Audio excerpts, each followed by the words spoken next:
제가 대학교 졸업한 때 학과가 영문학과여서 연극을 하나 해야 됐는데 마침 제가 소속되어 있던 기독학생에서 전도 집회를 계획하고 있었습니다. 그래서 당시 미국에서 갓 소개가 되었던 God's Spell이라고 하는 뮤지컬을 대학 극장에서 공연하기로 계획을 했습니다. 예수님의 일대기를 그린 이 뮤지컬은 지금도 아주 인기가 있습니다. 근데 제가 연출을 맡아서 배우들을 캐스팅하는데 가장 어려웠던 캐스팅이 무엇일까요? 탕자 비유에 나오는 스토리를 한번 생각해 보세요. 가장 어려웠던 캐스팅은 창녀 역할을 할 여학생이었습니다. 예. 지금은 문화가 많이 바뀌어서 뭐 이런 거 하려고 그러면 줄 선다 그래요. 예, 이 역할에. 근데요, 35년 전 그 당시만 해도요, 어디 참신한 여학생이 이런 배역을 하겠습니까? 그죠? 예, 더더군다나 기독학생이지 않습니까? 그러니까 기독학생의 그 얌전하고 조신한 여학생들이 이런 역할을 할 리는 만무고요. 예, 더더군다나 외모도 조금은 받쳐줘야 이 가능한 역할이었는데 정말 이런 배역을 찾기란 거의 불가능에 가까웠습니다. 기도하고 고민을 하다가 특수교육학과 다니는 키가 좀 자그맣고 그리고 누가 봐도 정말 정숙하고 참신한 자매, 이 자매밖에 없어서 단지 말을 잘 들을 수 있다는 이유 때문에 제 이 여학생을 캐스팅을 하는데 성공했습니다. 근데 걱정이 이만저만이 아니었어요. 예? 워낙 이미지가 굉장히 정숙하고 얌전하고 말도 없고 이런 여학생이 어떻게 이 창 역할을 할 수 있을 것인가 참 고민하면서 제 첫 번째 연습에 모였는데 모든 사람들이 큰 충격을 받았던 기억이 있습니다. 이 학생이 얼마나 춤을 잘 추고 얼마나 끼가 있는지 모였던 사람들이 전부 다 이렇게 할 말을 잊었습니다. 할 말을 잊었을 정도로 그 배역을 참 잘했어요. 예. 탕자에 비유하면 제가 그때 에피소드가 늘 생각이 납니다. 성경에 나온 이 탕자 비유는 교회에서 연극하면은 제일 단골 소재가 되는 게 바로 이 탕자 비유죠. 지난주에 우리가 이 본문 가지고 큐티까지도 했기 때문에 내용은 우리가 너무나 잘 알고 있어서 내용에 대한 이제 정리는 하지 않겠습니다. 우리는 그동안에 이 돌아온 탕자에 초점을 맞춰서 많이 설교를 합니다. 가끔 저는 이 첫째 아들의 초점을 맞춰 설교한 적도 있습니다. 오늘 우리가 전도위원회 헌신 예배를 맞아서 우리 첫째 아버지와 아들의 입장에서 이쪽 배역을 좀 주인공으로 삼아서 오늘 이 드라마를 한번 좀 살펴보면서 은혜를 좀 받고 싶습니다. 예수님께서 이 비유를 하신 목적이 뭘까? 그것은요 15장 1절 이전에 그 비유가 나옵니다. 모든 세리와 죄인들이 말씀을 들으러 가까이 나오니 바리새인과 서기관들이 수군거려 이르되 이 사람이 죄인을 영접하고 음식을 같이 먹는다 하더라. 이 바리새인과 종교 지도자들에게는 예수님의 행동이 굉장히 쇼킹한 거였습니다. 왜 그런가 하면 아니 어떻게 랍비라고 하는 사람이 더구나 자기가 하나님의 아들이라고 하는 사람이 저런 죄인들하고 함께 밥을 먹을 수가 있을 것인가? 예. 그래서 세리와 죄인들이 예수님의 말씀을 듣고 구원받는 이것을 보고 바리새인과 서기관들은 정말 기뻐할 수가 없었다는 것이죠. 이 모습을 주님께서는 이 비유를 통해서 집을 떠났던 동생이 집으로 돌아왔는데도 기뻐할 수 없었던 이 첫째 아들의 이야기로 끌고 가고 있는 것입니다. 첫째 아들의 문제는 당시 바리새인들이 가지고 있었던 정확하게 같은 문제들이었고 동시에 이 바리새인들이 가지고 있는 이 문제는 수십 년, 수백 년, 수천 년이 지난 오늘날도 교회에 오래 다녔다고 하는 그러한 신앙인들이 가지고 있는 그러한 모습과 다름이 없습니다. 오늘 얼마나 성도들이 무기력하고 위선적으로 바리새인과 같이 습관적으로 신앙생활하며 기득권을 주장하고 교회를 다니고 있는지 알 수가 없단 말이죠. 그래서 오늘날 많은 교인들이 여전히 이 첫째 아들과 같이 신앙생활을 하고 있습니다. 첫째 아들의 문제를 두 가지로만 요약해 보려고 합니다. 이 첫째 아들은 형제의식이 결여되어 있는 모습입니다. 이것이 가장 큰 문제입니다. 집에 돌아왔는데 예상할 수 없는 소리가 들려와요. 종에게 무슨 소리냐? 그랬더니 종이 말하기를 동생이 돌아왔어요. 그래서 지금 아버지가 잔치를 열었어요 라고 말해주죠. 그래서 이 잔치의 이유를 알게 됩니다. 그러나 28절을 우리가 한번 볼까요?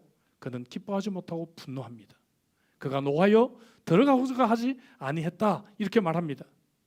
여러분 그가 이렇게 분노한 근본적인 이유가 뭘까요? 그것은 바로 자신과 동생의 이 관계에 대한 문제였다는 것이죠. 다시 말하면 집안의 재산을 모두 챙겨서 자기 것을 챙겨서 떠난 이 동생, 이제 빈털터리가 되어서 그가 거지의 모습으로 돌아왔다는 것이죠. 그것은 어쩌면 이제는 자기 이 동생이 아니라 내 재산을 축낼 수 있는 그러한 사람이 되고 만 것입니다. 만약 동생이 많은 돈을 벌어가지고 집에 들어왔다면 크게 환영했겠죠.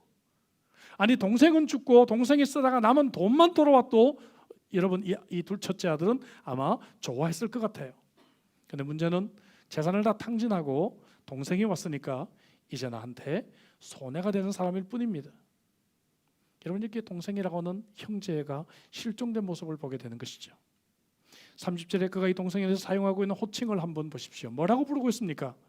아버지의 살림을 창녀들과 함께 삼켜버린 이 아들이, 영어 성경에 보면 your son, 내 동생이 아니라 your son, 나하고 관련이 없어요.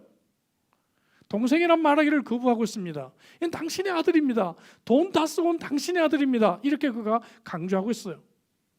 32절에 아버지는 어떻게 말합니까? 이 내 동생은 죽었다가 살았다. 아버지는 끝까지 내 동생이라고 말을 하고 있는 것입니다.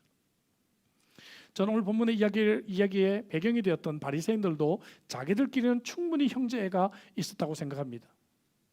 한국의 드라마는 이 재벌 이런 것들이 항상 소재가 되잖아요. 모래서 평범한 자들에게 대리만족을 주는지 모르겠어요. 근데 보면 이 재벌들끼리도 굉장히 친하고 자기들끼리 의리도 있고요, 자기들끼리도 똘똘 뭉치고 그래요. 바리새인들도 역시 뭡니까? 자기들끼리는 형제애가 충분히 있었다고 하는 것이죠. 그러나 문제는 나하고 좀 색깔이 다르거나 나하고 레벨이 좀 틀리다고 생각했던 창리라든지 세리라든지 이런 사람에 대해서는 결코 그들은 형제의식을 가지지 못했다는 것입니다. 그들이 바로 찾아야 될 잃어버린 영혼이 그들이라는 것을 그들은 이해하지 않았습니다. 여기 우리가 전도하지 못한 이유가 있는 것이죠. 저 사람은 교회 오면 안 돼. 저 사람은 나하고 불편한 사람이야. 나 저 사람 교회 오면 나 교회 떠날 거야. 그리고 저런 사람이 교회를 다닌다니 수치야. 우리는 이런 편익감과 늘 저 사람과 나하고는 다르다는 생각을 우리는 바탕에 깔고 있습니다. 새 가족이 교회 들어와도 저 사람 얼마나 교회 다니다 교회 떠날까? 특히 이민교회는요, 이동이 많잖아요. 그러니까 이민사회에서는 인사가 뭡니까? 너 아직도 그 교회 다녀? 이게 인사잖아, 인사. 그렇죠? 아니, 그게 인사가 됐어요. 너 아직도 그 교회 다녀? 이게 인사입니다, 인사. 그러니까 새 가족이 와도 관심이 없고, 저 사람 왜 왔지? 저 사람 어디서 본 사람인데? 관심이 없다는 것이죠. 같은 가족이고 같은 형제라는 의식이 우리들에게 없다는 것이죠. 복음을 알지 못하는 사람들이, 혹은 심지어 교회에 처음 나온 사람들이 바로 우리 아버지 하나님이 찾고 있었던 바로 그 아들이다. 내가 마땅히 찾았어야 될 내 형제고 내 자매라고 하는 이 의식이 우리들에게 없었다는 것입니다. 한국에 처음 복음이 들어왔을 때 100여 년 전만 해도 주인과 종은 정말 넘지 못할 산이었습니다. 근데 무려 2000년 전 여러분 초대교회 시대는 얼마나 더 신분의 차이가 심했겠습니까? 근데 바울은 여러분 한때 종이었던 오네시모를 감옥에서 만나고 그가 여러분 예수 그리스도를 믿고 회심하자 그의 원래 주인이었던 빌레몬에게 편지합니다. 빌레몬서 1장 16절에 보니까 오네시모를 이후로는 종과 같이 대하지 말고 종 이상으로 곧 사랑받는 형제로 둘지라. 내게 특별히 그러하거든 너희도 그렇게 해야 되지 않겠느냐? 사도 바울인 나도 오네시모를 형제로 받았다. 그러니 너희도 이 오네시모를 더 이상 종이라고 하지 말고 형제로 받아야 되지 않겠느냐? 사랑하는 형제 여러분, 우리가 이런 형제애를 가지고 한 교회에서 신앙생활하고 있습니까? 정말 우리가 한 가족이고 우리가 한 형제라면 내가 보다 관심을 기울이고 보다 돌봐야 할 영혼들이 얼마나 많이 있습니까? 전도위원회는 바로 이 사역을 하는 것이 전도위원회입니다. 복음 없이 방황하는 탕자들을 아버지께 어떻게 하면 데려올 수 있을 것인가, 이것을 연구하고 이 사역을 이제 프론트에서 집행하는 것이 전도위원회입니다. 또한 여러분 집을 떠났던 탕자가 돌아온 것처럼 아버지 품에 새롭게 돌아온 이 새 가족들을 교회에 정착시키고 다른 교우들과 한 가족이 되도록 돕는 것, 이것이 바로 전도위원회 사역이죠. 교회에서 가장 중요한 이 사역을 전도위원회가 하고 있다는 것입니다. 형제 애를 우리가 회복해야 된다는 것이죠. 이게 첫째 아들의 문제였어요. 둘째, 이 아들의 문제는 뭔가? 우선순위를 혼돈했습니다. 우선순위를. 여러분, 이 아들이 아버지에게 항변하는 모습을 볼까요? 29절입니다. 나는 여러 해 아버지를 섬겨 아버지의 명령을 어긴 일이 없었다. 저는 이 말이 사실이라고 생각해요. 왜냐하면 첫째 아들은 이 순간에도 밖에서 일을 하다가 지금 오고 있잖아요. 자기 집에서 이 큰 잔치가 있는데도 불구하고 모르고 있잖아요. 그 정도로 집안을 위해서 충성하고 있었던 아들입니다. 틀림없이 그는 아버지의 여러 명령과 심부름들을 성실하게 이행하고 그리고 살아왔을 것입니다. 그런데 이상하게도 아버지의 가장 중요한 명령을, 아버지의 가장 중요한 마음을 그는 헤아리지 못하고 순종하지 못하는 결과를 낳게 됐다는 것입니다. 여러분, 동생이 집을 떠났고 소식이 끊어졌어요. 그 아버지의 가장 안타까운 마음이 뭐겠어요? 내 아들 살아있을까? 야, 네가 한번 전화 한번 해봐라. 아들 연락이 되는지. 너한테는 혹시 소식 왔냐? 그거 아니겠어요? 예? 이 부탁 말고, 이 명령 말고 이 아들에게 더 중요한 여러분 우선순위가 무엇이 있단 말입니까? 다시 바리새인 얘기로 돌아가면 결코 그들은 그 당시에 사회적으로 여러분 비상직직이거나 비난받는 사람들이 아니었습니다. 매우 도덕적인 사람들이었어요. 오늘 우리는 바리새인 그러면 예수님이 비난했으니까 굉장히 그들에 대해서 나쁜 선입관이 있지만 여러분 그 당시 살고 있던 사람들에게 바리새인은 매우 존경을 받는 사람들이었습니다. 매우 도덕적으로 살아가고 있는 양질의 그러한 사람들이었어요. 그럼에도 불구하고 그들이 예수님께 질타를 받은 가장 중요한 이유가 무엇인가? 바로 이 신앙생활의 우선순위를 그들이 혼돈했기 때문에 그래요. 그들은 11조도 하고 그들은 교회를 섬기기도 하고 그들은 율법도 지키고 그들은 참 많이 수고하며 신앙생활을 했는데도 불구하고 아버지 하나님의 가장 중요한 명령, 그것은 무엇입니까? 바로 잃어버린 영혼들을 찾아오고 약한 성도들을 여러분 세워주는 이 일을 그들이 하지 못했다는 것이죠. 그걸 해야 될 시간에 율법을 지키고, 그렇죠? 의식을 집행하고 이 일에 그들은 열심히 했다는 것입니다. 오늘 우리가 교회에서 많은 일들을 감당합니다. 많은 일들을 우리가 감당하고 직분을 맡아서 수고하고 해요. 심지어 우리 교육자들은 앞에서 설교도 하고 하지만 그럼에도 불구하고 여러분 우리들에게 정말 아버지 하나님의 우선순위는 무엇인가? 그것은 바로 여러분 한 영혼을 사랑하고 그 영혼을 건지고 그 영혼을 교회에 정착시키는 것입니다. 이거 하지 않고 교회에 많이 회의 참석했다고 우리가 하나님의 마음을 이해하고 하나님의 명령을 순종했습니까? 우리가 빗자루 들고 교회를 열심히 청소했다고 물론 하나님 기뻐하시겠죠.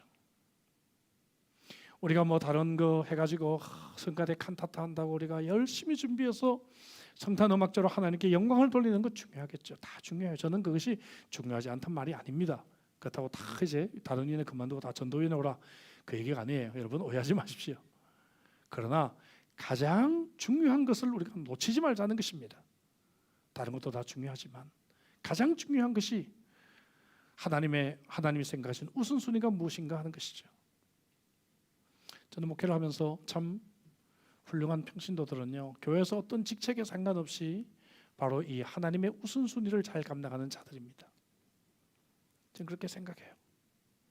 교회에서 직분을 받든 안 받든, 교회에서 책임을 받든 안 받든, 예배 열심히 참석하고 영혼을 전도하기에 힘쓰고 그리고 그 영혼이 교회에서 정착하도록 애쓰는 사람들, 이런 사람들이 참 귀한 사람들이라고 생각합니다. 그러나 직분을 그만두면 뒷걸음질하는 사람들, 교회에서 직분으로 세워주지 않으면 뒷걸음질하는 사람들, 이런 사람들 어쩌면 여러분 체면이나 자기의 어떤 신분 때문에 교회를 드나들고 있는 사람이 아닌가 그런 생각을 해봅니다. 바울사도는 디모데후서 4장 2절에서 너는 말씀을 전파하라. 때를 얻든지 못 얻든지 항상 힘쓰라고 했습니다. 때를 얻든지 못 얻든지 아버지의 가장 중요한 명령, 이것이 바로 저와 여러분들의 삶의 우선순위가 되어야 되는 것이죠. 우리가 정말 복음을 전하는 삶을 살지 않는다면, 그리고 돌아온 탕자와 같은 어린 영혼을 형제로 맞아 돌보지 않는다면, 아무리 주님을 위해서 우리가 충성했다고 해도 하나님의 가장 중요한 명령은 불순종하며 살아가는 자들이 될 것입니다. 이 사역을 가장 프론트라인에서 이끌고 있는 것이 전도위원회다 하는 것이죠. 오늘 헌신 예배를 드리는 우리 전도위원회 위원들이 바로 첫째 아들과 같은 문제가 없기를 바랍니다. 오늘 함께 예배드리는 저와 여러분들이 이런 문제가 없기를 주의 이름으로 축복합니다. 그러면 첫째 아들과 대조된 아버지의 마음은 어떤 마음일까요? 역시 두 가지로 정리해 보려고 합니다. 오늘 본문은 잃었다가 돌아온 아들에 대한 아버지의 마음을 보여줍니다. 첫째가는 한 생명의 가치를 보여주고 있어요. 한 생명이 얼마나 가치가 있는지 보여주고 있습니다. 여러분, 자녀는 부모를 포기할 수 있어요. 그러나 부모는 자녀가 포기가 됩니까? 안 되죠. 예, 자녀를 키워보신 분은 알아요. 아버지는 한 생명의 가치를 알고 있습니다. 비록 염치 없게 유산을 먼저 달라고 하고 아버지 집이 싫다고 떠나간 아들이지만, 여러분, 자신을 배신하고 먼 길을 가버린 아들이지만 아버지는 아들을 포기할 수 없기 때문에 집 앞에서 이 아들이 돌아오기를 기다리고 있었다는 것입니다. 그리고 아버지는 아들이 탕진한 재산은 조금도 그는 관심이 없습니다. 아들이 건강하게 살아온 것, 이거 하나면 됐어요. 24절 볼까요? 아버지는 이 내 아들은 죽었다가 다시 살아났으니 내가 잃었다가 다시 얻은 것이라 하니 그들이 즐거워하더라. 아버지가 즐거운 이유는 딱 하나밖에 없어요. 죽었다고 생각한 이 아들이 돌아왔기 때문에 그렇습니다. 여러분, 이것이 아버지 하나님의 마음인 것을 깨달으시기를 바랍니다.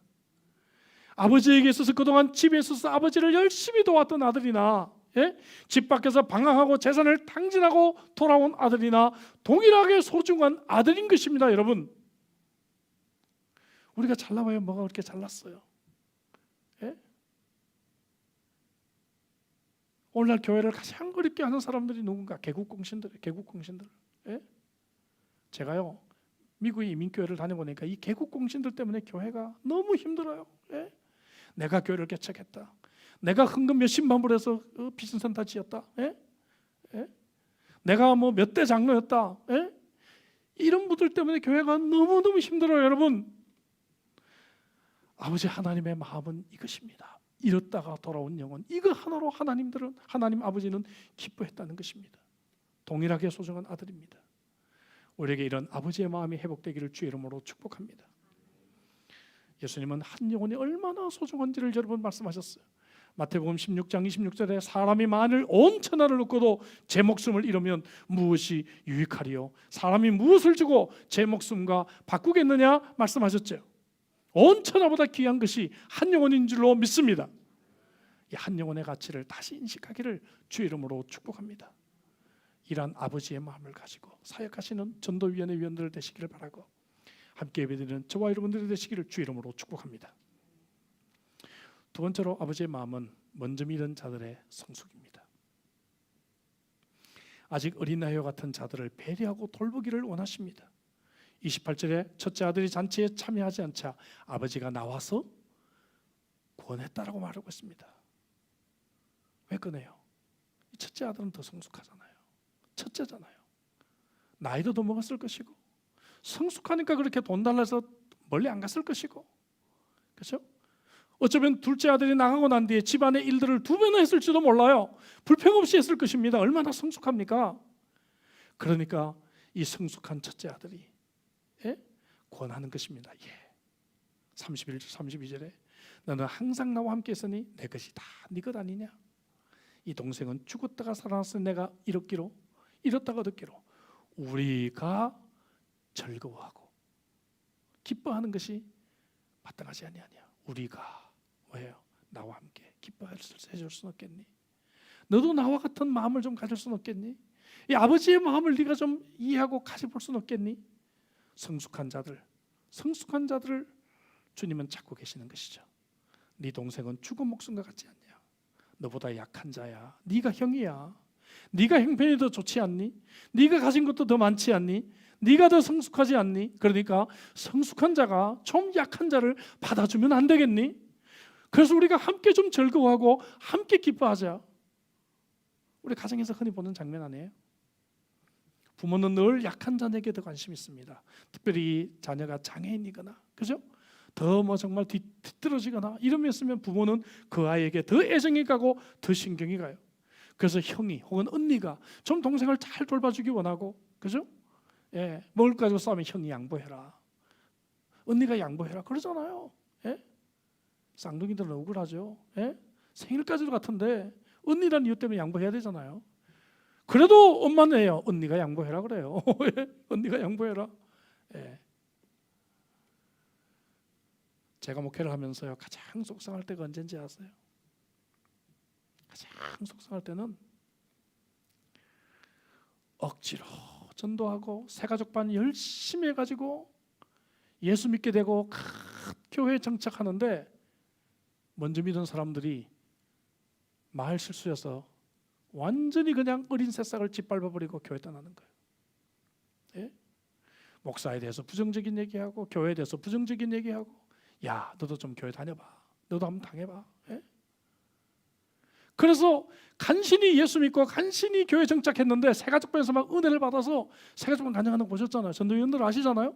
은혜를 받아서 막 철철 넘치게 간증하는데 몇 달 있다가 시험 받아서 교회 떠나요. 예? 제가 말씀드릴 수 있습니다. 그 중에 수많은 사람들이 먼저 믿은 사람들의 말 실수, 부정적인 말, 이런 거 상처받아가지고 새싹이 그냥 짓밟히고 그냥 뽑혀버리는 겁니다. 여러분, 만약에 그 영혼이 신앙생활을 방황하게 된다면 한 영혼을 죽이는 것입니다. 여러분, 사형죄입니다. 사형죄. 그것도 이 땅에서 잠시 몇 년, 몇십 년의 생명을 빼앗은 것이 아니라 어쩌면 천국에서 수백만 년, 수억만 년의 무한한 영생을 빼앗은, 여러분, 영적 사형죄에 해당될 수도 있습니다. 저는 그래요. 우리 성도기 때문에, 우리 성도 아니면 관심 없어. 우리 성도기 때문에 저 죄값을 어떻게 감당하려고, 저 죄값을 어떻게 감당하려고, 예? 그런 두려움과 안타까운 마음이 제 마음속에 있습니다. 먼저 믿은 자들이, 보다 성숙한 사람들이 잘 이끌어줘야죠. 설사 그런 소문을 들어도 그런 소문 때문에 넘어지지 않도록 붙들어줘야죠. 예? 이것이 성숙한 자들의 역할이지 않겠습니까? 사랑방에서 들은 말 때문에, 다락방에서 들은 말 때문에, 흘려들어온 이야기 때문에, 신기한 건요, 전에 들은 말 때문에 상처받고 교회 떠나는 사람, 난 이거 이해 못해요. 예? 아니, 전에 들은 얘기를 왜 그렇게 진리로 생각하십니까? 여러분 경험해 보셨잖아요. 전에 들은 얘기는요, 이 사람의 해석이 담겨 있어요. 똑같은 케이스라도 아다르고 다릅니다. 각도에 따라서 이것이 굉장히 좋은 스토리가 될 수도 있고, 약간만 각색을 하면 굉장히 나쁜 스토리가 될 수도 있는 거예요. 저는 그렇게 어리석게 인생 살지 않습니다. 저는 정말 제가 감당할 수 없는 이야기를 들었다면 저는 본인에게 직접 확인을 합니다. 뭐 목사니까 웬만큼 얘기해도 제가 다 소화하니까 확인 안 해. 걱정하지 마세요. 정말 그런 경우를 하면 좀 본인에게 확인을 해. 왜? 전에 들은 얘기로 제가 상처받을 이유는 없어요. 그렇지 않습니까? 전에 들은 얘기, 흘러대는 얘기, 뭐 시드니가 아무개 목사 얘기, 뭐 한국의 뭐 어느 교회 얘기, 그런 얘기 가지고 왜 내 신앙이 낙심을 하고 상처를 받고 여러분 어려움을 겪습니까? 저는 그렇게 어리석게 인생 살지 않습니다. 저는 몰라요. 여러분 부부들 상담해 보세요. 상담하면요, 처음에 와이프 얘기 들으면 이 남편은 이제 죽일러. 근데 며칠 있다가 남편 얘기 들어보세요. 그걸 뭐라? 그게 아니네.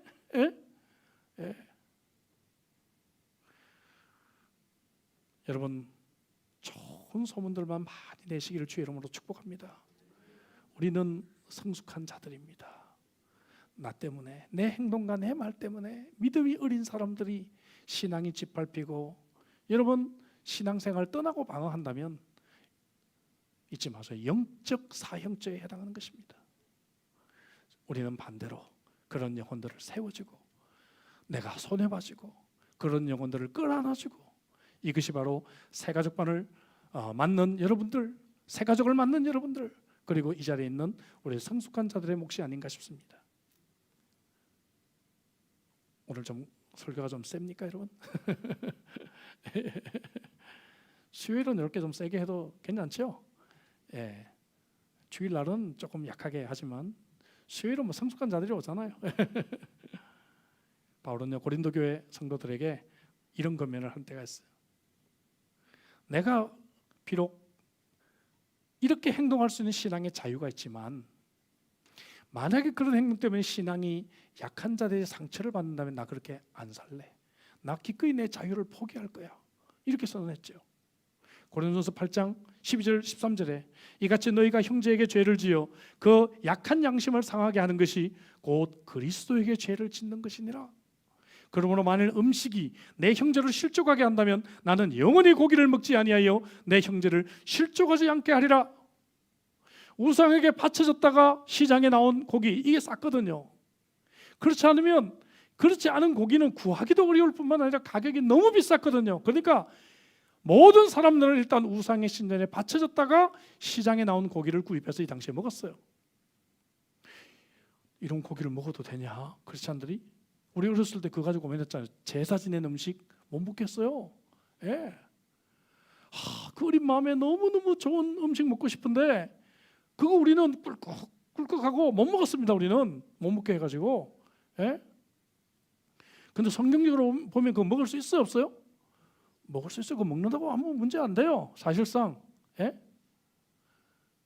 바울이 지금 그 얘기를 하는 겁니다. 내가 그거 먹는 거 괜찮아. 나는 신앙의 자유가 있어. 내가 그거 먹는다고 내가 상처받지 않아. 나는 그것 때문에 죄책감 느끼지. 그러나 내가 먹는 모습을 보고 그것 때문에 걸림돌이 있는 사람이 바울 사도가 저 우상에 바쳐진 음식을 먹네. 이것 때문에 상처를 받는다면 내가 기꺼이 그거 포기할래.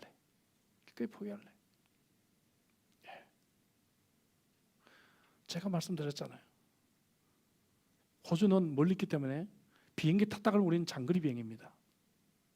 어떨 때 미국에 컨퍼런스 가거나 선교 집회 가거나 하다 보면요. 예? 여러분 인천공항에서 2시간 바로 대기하고 또 12시간 타면 초죽음이에요. 초죽음. 예? 주로 월요일 아침에 여기 출발하지 않습니까? 그러면 여러분 출정하기 전에 뭐 출타 나가기 전에 제가 그냥 나갑니까? 예? 제가 없을 때 일들 딱 정리하면 잠을 거의 하나도 자지 못하고 월요일 아침에 공항 가요. 비행기에서 자자 그러고 갑니다. 예. 그리고 10시간 비행해서 바로 2시간 있다가 또 12시간 비행해서 가요. 그리고 도착하자마자 바로 집회하거나 뭔가를 해야 됩니다. 회의하거나. 예. 그럼 막 비행기에서 잠 잡니까? 파워포인트 만들고 별거 다 하죠 또. 예? 준비 때문에. 그러니까 제가 좀 몸이 안 좋고 다리에 하지정맥도 생기고 예? 당뇨도 있고 이러니까 의사들이 권고합니다. 목사님 비행기 타시면 레드와인 한 잔은 꼭 드십시오. 예. 근데 제가 마셔요 안 마셔요? 예?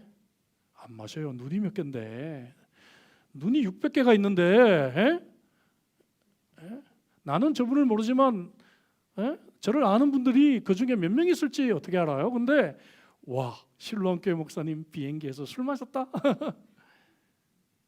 어느 누가 야, 목사님 대단해.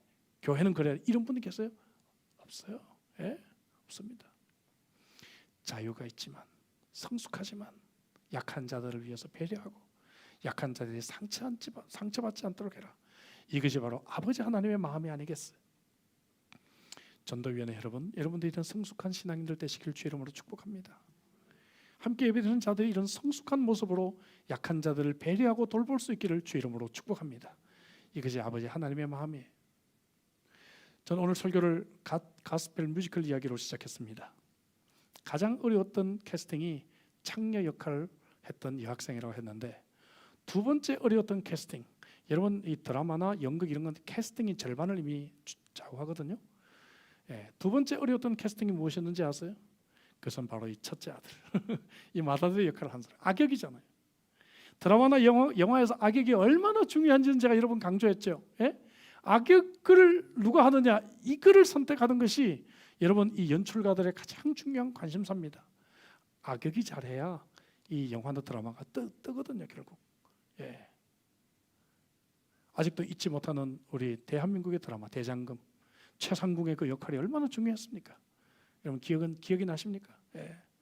악역이 얼마나 중요한지 알 수가 없어요. 그러니까 이 두 번째 이 어려웠던 배역은 이 첫째 아들 배역을 골라야 되는데 그 당시 문화가 다 신앙 좋고 인품 좋은 형제들밖에 없잖아요. 주위에 누가 이 역할을 할 것인가? 예? 없어요. 그래서 할 수 없이 그냥 예? 누구를 맡기다 보니까 제일 그래도 말 잘 듣는 친구가 후배가 맡았어요. 예? 벌써 그 얼굴에 보면 범생이라고 적혀져 있는 친구예요. 얼굴에 벌써 범생입니다. 범생. 예? 이 친구가 맡아서 걱정이 태산이었죠. 창녀배우겠던 여학생과는 달리 정말 이 학생 훈련시키느라고 애를 먹었습니다. 습관이 안 된 악역을 해야 되니까 얼마나 연습을 많이 시켜야 됐어요. 진짜 연습 많이 시켰어요. 예? 끝까지 가슴 조마조마했습니다. 이제 공연을 하루 앞두고 리허설을 하는데 이 얼마나 이 첫째 아들이 중요해요. 근데 이 친구가 연기를 하다가 갑자기 연기가 동작 그만이 되는 거예요. 내일 공연인데 이거 어떡하나 이거. 그래서 제가 고함을 지르면서 무대 위로 뛰어 올라갔습니다. 그랬더니 이 친구가 고개를 숙이고 있는 눈물이 뚝뚝 떨어지고 있는 거예요.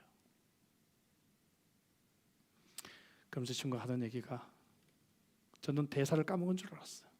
하던 얘기가, 선배님, 제가 바로 이 첫째 아들 모습이었어요. 그러는 거예요. 제가 이 첫째 아들 모습이었어요. 그러는 거예요. 와, 이 말에 우리 모두 다 동작 그만. 네, 동작이 다 멈춰지고 숙연해졌습니다. 그때 친구가 무릎을 꿇고 기도하는 거예요. 하나님, 남들은 저보고 모범생이라고 하고 남들은 저보고 신앙 좋은 청년이라고 교회에서 하는데, 하나님, 제가 이 첫째 아들이었어요. 교회 처음 나오는 사람 이름도 모른 채 몇 달, 몇 년을 제가 신앙생활 했어요. 늘 교회에서 친한 사람하고 밥 먹고 친한 사람만 만나고 그들하고만 사역하고 그렇게 저는 신앙생활 했어요. 무릎을 꿇고 기도하면서 펑펑 우는 거예요. 그 자리에 있던 모든 사람들이 울었습니다. 그리고 그 다음날 공연은 참 은혜롭게, 비록 작은 마임이나 이런 것들은 틀린 것들이 있었고 대사도 좀 틀린 것들이 좀 있긴 있었지만, 그래도 이 공연은 너무나 은혜롭게 공연이 진행이 되었습니다. 성공적으로 끝나게 됐어요. 누가 봤냐? 본 사람 있어요. 예, 제 아내 그때 데이트하려고 있었는데 꽃 들고 왔었거든요. 예, 증인이 있습니다. 증인이. 여러분, 저는 오늘 전도인의 사역에 대해서 이미 자세히 말씀을 드렸습니다. 정리하면 하나님이 가장 우선순위로 사역하시는, 우선순위로 생각하는 사역, 복음이 필요한 영혼들에게 복음을 전하는 사역, 한 영혼의 가치를 알고 사역하는 것들, 그리고 교회 나오는 새가족들에게 형제의식을 가지고 성숙한 자로서 그들을 잘 돌보고 교회에 정착시키는 사역입니다. 여러분, 교회에서 이거보다 더 중요한 사역이 무엇이 있단 말입니까? 그렇지 않습니까? 헌신 예배를 드리는 전도위원회 위원들 여러분, 또 함께 이 자리에서 또 온라인으로 예배드리는 우리 형제자매 여러분들, 우리 모두가 이런 아버지의 마음을 가진 아들이 되기를 원합니다. 아버지의 마음을 가지고 금년 한 해 사역하십시다. 그래서 정말 하나님이 기뻐하시는 그러한 사역자로, 하나님이 기뻐하시는 아들로 서시기를 주의 이름으로 축복합니다. 기도하십시다. 주신 말씀 가지고 우리 기도하시죠. 탕자의 비유는 우리가 너무나 잘 아는 그런 말씀이죠. 하지만 너무나 잘 안다는 것 때문에 오늘 이 비유를 말씀하신 예수님의 그 핵심적인 교훈을 놓친다면 우리는 역시 바리새인과 같은 자들일 것입니다. 주님은 그래서 오늘 이 시간에 우리들에게 다시 이 말씀을 들려주셨습니다. 우리도 첫째 아들과 같은 자들이 아닐까요? 여러분, 첫째 아들처럼 형제 의식을 갖지 못하고 교회 처음 나온 사람들 그저 이름도 모른 채 아무 관심도 없이 그렇게 우리는 그거 누가 하겠지 생각하고 지나가고, 교회에서 여러 가지 몇 가지 일어나고 사역은 하지만 아버지 하나님의 가장 중요한 이 명령을 우리는 따르지 못하고 있는 자들은 아닐까요? 아버지 하나님의 마음은 한 생명이 얼마나 가치 있는지를 하나님은 우리들에게 알기를 원하십니다. 하나님은 먼저 믿은 우리가 좀 성숙한 모습으로 약한 자들을 이끌어주고 약한 자들을 세워주기를 하나님은 간절히 원하고 계십니다. 묵상한다면 여러분 오늘 우리에게 주신 이 말씀을 붙들고 우리가 그런 사람이 되고 그런 사역 감당하기로 우리 한번 간절하게 기도하죠. 제가 말씀드린 그 사랑하는 형제처럼 그동안에 깨닫지 못했지만 이 악역을 하다가 깨닫게 된 것입니다. 아, 내가 바로 이 사람이었구나. 내가 바로 이 사람이었구나. 깨닫게 된 것이죠. 여러분 오늘 이 말씀을 통해서 우리가 우리의 모습을 깨달을 수 있기를 원합니다. 그리고 하나님 앞에 무릎 꿇어 하나님 내가 바리새인이었습니다. 내가 바로 이 첫째 아들이었습니다. 그러나 이제 아버지의 마음을 가지고 살아가는 자들이 되겠습니다. 같이 한번 주신 말씀 가지고 우리 한번 기도하도록 하죠. 기도하시겠습니다.